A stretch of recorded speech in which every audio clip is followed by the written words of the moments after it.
মাধ্যমিক ভূগোল 2024 মিলিয়ে নাও ছোট প্রশ্নের উত্তরগুলি। দেখো প্রথম প্রশ্ন, একটি বহির্জাত প্রক্রিয়ার উদাহরণ হলো আবহবিকার।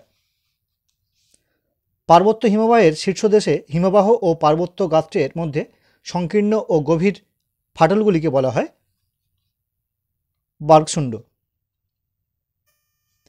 বায়ুমণ্ডলের যে স্তরে আবহাওয়ার গোলযোগ দেখা যায় সেই স্তরটি হলো ট্রপোস্ফিয়ার। বৈপরীত্য উত্তাপ সংঘটিত হয় যখন উষ্ণতা বৃদ্ধিতে উষ্ণতা বৃদ্ধি পায়, তখনই হয় বৈপরীত্য উত্তাপ। ভূপৃষ্ঠের কোনো একটি স্থানের জোয়ারের সঙ্গে ভাটার সম্পর্ক হলো সময়ের পার্থক্য 6 ঘন্টা 13 মিনিট। সমুদ্রের যে স্থানে উষ্ণ ও শীতল স্রোত উভয়ে মিলিত হয় তাকে বলা হয় হিমপ্রাচীর। বিষাক্ত নয় এমন একটি বর্জ্য পদার্থের উদাহরণ হলো বিষাক্ত নয় ধানের খোসা। ভারতের উত্তরের পার্বত্য অঞ্চলে অবস্থিত একটি লবণাক্ত হ্রদের নাম হলো বেঙ্গল হ্রদ। ভারতের একটি মুখ্য বৃষ্টির ছায়া অঞ্চল হলো শিলং মালভূমি।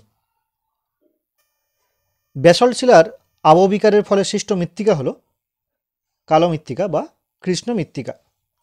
ভারতের কেন্দ্রীয় কার্পাস গবেষণা অবস্থিত নাগপুরে। বনজ ভিত্তিক শিল্পের একটি উদাহরণ হলো কাগজ শিল্প। ভারতের ডেট্রয়েট বলে পরিচিত চেন্নাই। উপগ্রহ চিত্রে নদী ও জলাশয়ের যে রং এর সাহায্যে নির্দেশ করা হয় তা হলো কালো। এক্ষেত্রে সঠিক উত্তর হবে এই অপশন অনুযায়ী গাঢ় নীল। এবার দেখে নাও শুদ্ধ অশুদ্ধ। আমি এখানে যেগুলো ঠিক সেগুলো রাইট দিয়েছি, যেগুলো ভুল সেগুলো ক্রস চিহ্ন দিয়েছি, তোমরা দেখে নাও। নদীর উৎস অঞ্চলে ধারণ অববাহিকা সৃষ্টি হয়, ঠিক। ঝুলন্ত উপত্যকা নদীর ক্ষয়কার্যের ফলে হয়, এটা ভুল, ক্ষয়কার্য হবে না। সমুদ্রবাহু বায়ু সন্ধ্যাবেলায় প্রবাহিত হয়, ঠিক। হিমবাহের দুটি উল্লেখযোগ্য উদ্ভিদ হলো হিমালয়ের গরান গোলপাতা, ভুল, হিমালয়ের হবে না। গোদাবরী নদী গ্রস্ত উপত্যকার মধ্য দিয়ে প্রবাহিত হয়, এটা গোদাবরী নদী হবে না। আর্সেনিক একটি বিষাক্ত বর্জ্য পদার্থ, ঠিক। মহাকাশে প্রেরিত প্রথম কৃত্রিম উপগ্রহের নাম অ্যাপোলো, এটা হবে না, এটা হবে আর্যভট্ট, তাই ভুল। এবার দেখে নাও শূন্যস্থান পূরণগুলি। প্রপাত কূপ প্রাঞ্জ পুল যেটা আর কি সৃষ্টি হয় ড্যাশ পাদদেশে, এক্ষেত্রে সঠিক উত্তর হবে জলপ্রপাত পাদদেশে। বায়ুপ্রবাহ ও সমুদ্র স্রোত বিক্ষিপ্ত হয় ড্যাশ শক্তির প্রভাবে, কোরিওলিস শক্তির প্রভাবে। নিরক্ষীয় অঞ্চলে যে ধরনের বৃষ্টিপাত সংঘটিত হয় তা হলো পরিচলন বৃষ্টিপাত।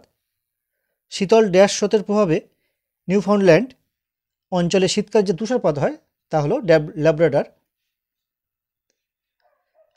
ব্যবহৃত ইঞ্জেকশন সিরিঞ্জ এটি একটি ড্যাশ পদার্থ, এটি মূলত একটি চিকিৎসা সংক্রান্ত পদার্থ। ন্যাপথা ড্যাশ শিল্পের প্রধান কাঁচামাল, পেট্রোরাসায়নিক হবে এটা সঠিক উত্তর। 2021 সালে আদমশুমারি অনুসারে ভারতের সর্বনিম্ন জনঘনত্ব সম্পন্ন রাজ্যটি হল অরুণাচল প্রদেশ। এবার দেখে নাও পরবর্তী কিছু কোশ্চেন। 1 নম্বরের, চুনাপাথরযুক্ত অঞ্চলে নদী ক্ষয়কার্যের যে প্রক্রিয়া প্রাধান্য দেখা যায় সেটি হলো দ্রবণ। পরবর্তী প্রশ্ন দেখো, বায়ুমণ্ডলের কোন স্তরে মেরুপ্রবাহ দেখা যায় সেটি হলো আয়নোস্ফিয়ার। কোন মহাসাগরে ঋতু পরিবর্তনের ফলে সমুদ্র স্রোতের দিক পরিবর্তন হয়, এটি হলো ভারত মহাসাগর। কর্ণাটকের ব্যবচ্ছিন্ন মালভূমির নাম হলো দাক্ষিণাত্য মালভূমি। কোন শক্তিশালী ক্রান্তীয় ঘূর্ণিঝড়ের প্রভাবে 2020 সালে দক্ষিণবঙ্গ ক্ষতিগ্রস্ত হয়েছিল, এক্ষেত্রে সঠিক উত্তর হবে আমফান।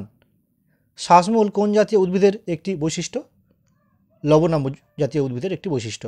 খনিজ তেল ও স্বাভাবিক গ্যাস বহনে কোন পরিবহন মাধ্যম খুব উপযোগী, সেটা হলো পাইপলাইন বা নলকূপ যাকে বলে আর কি। ভূবৈচিত্র্য সূচক মানচিত্রে যে কাল্পনিক রেখার সাহায্যে ভূমির উচ্চতা দেখানো হয় তাকে বলা হয় সমোন্নতি রেখা। তো দেখে নাও এবার বাম দিক ডান দিক আমি করে দিয়েছি, দেখে নাও। কাশ্মীর উপত্যকা, জাফরান, লুনি নদী, রাজস্থান, রডোডেন্ড্রন, আলপীয় উদ্ভিদ, সালেম শঙ্কর ইস্পাত কেন্দ্র।